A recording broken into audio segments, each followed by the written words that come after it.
he was, you know, he just overexposed himself. Yeah, And, he had to kind of duck out for a while. yeah. And you can begin. Okay. Does the air conditioning stay on? Oh, okay. All right.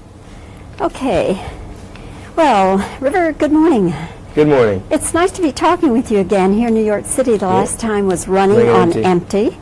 Yes, and here you are now in this wild and crazy movie called I Love You to Death. See, I'm laughing when I say I love you. It was just about a year ago this time. You were up for an Academy Award, and Kevin Kline was up, and Kevin won. Bastard. What did you all have a I joke? yelped, actually. I was so relieved and so happy he won. I just, like, jumped out of the chair. I just, like, met him. That was around the time we were starting the rehearsals and stuff, so it was kind of interesting. It was fun. There's that word again. Interesting. These guys, I keep saying interesting, so yeah, so back to the question. Something about... Well, did you all joke about that during this? Oh, yes. Well, especially Kevin. He jokes a lot. Well, he excuse me. He just rubbed it in my face. He came to work every day with the Oscar. And I'm kidding. He's a very modest, humble, deserving man. And just a great guy with very funny humor. And he does a lot of kind of like opposite humor from himself. So I don't even want to get into Kevin. It'll be too long. I'll just start laughing. Let's change the subject. Kevin. He's a very, very, very funny guy, and he doesn't leave you alone with it. He's just... I die thinking about it. Were you in... No, you weren't... Never mind. Was I what? Never mind. It's irrelevant. Okay. Is there a counterpart in true life for your character, since this is based on real people? Counterpart, true life. There is someone who was... Well, Devo was fabricated as far as personality and placement in the story. Though there was someone who did work at the pizza shop who was involved, from what I was told. I didn't get any of this firsthand, but this is what we kind of read up on and heard, you know, from Kosmeyer and Kasdan.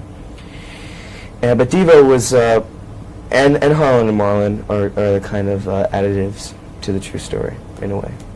It's all very true, but it's even mellower, I think, than the true story in some respects. I mean, it's more crazy, and just that it's a movie, but some things about it are very simple and good compared to what really happened, from what I was told. Your character has a great affection for the Tracy Ullman character. Yeah. Would you say that he's in love with her? It's a kind of... it is a kind of love. Desperate love. He just is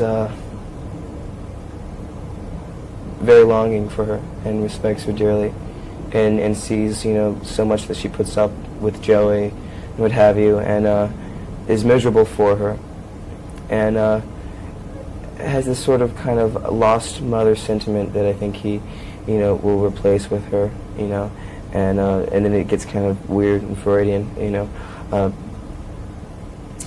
but he likes her company. They can talk, you know, they really have things to say to each other on the same level, you know, in some respects, and then completely different. But did you ever shoot any romantic scenes, you and Tracy? For a while we thought we'd have to go back and kind of make some like deep throat tongue stuff, but we opted not to. Come on due now. to the rating. No, there was never any sort of... whoa, actually I just remembered something that was cut from the film. Darn it. Oh well, there's always one thing that you're going to miss. In the film there was, I think, a quick kiss on the cheek or something like that. That was very appropriate. But probably not enough time to fit it in, or maybe it was a little too weird. Huh? Who knows?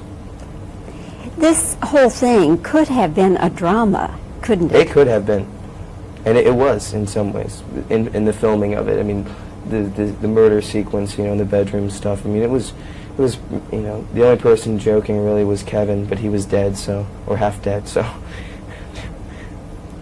But the whole approach could have been, rather than any comedy at all, could have been, oh yeah, heavy drama. Heavy. But it wouldn't have been fun. It would have been scary. We don't want to make it scary. Make it fun.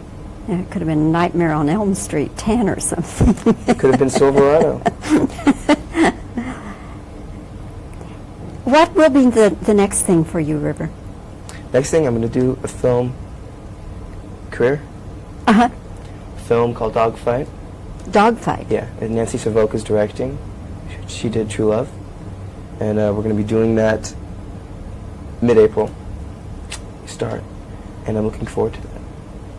That should be fun. And what kind of role? What kind of role?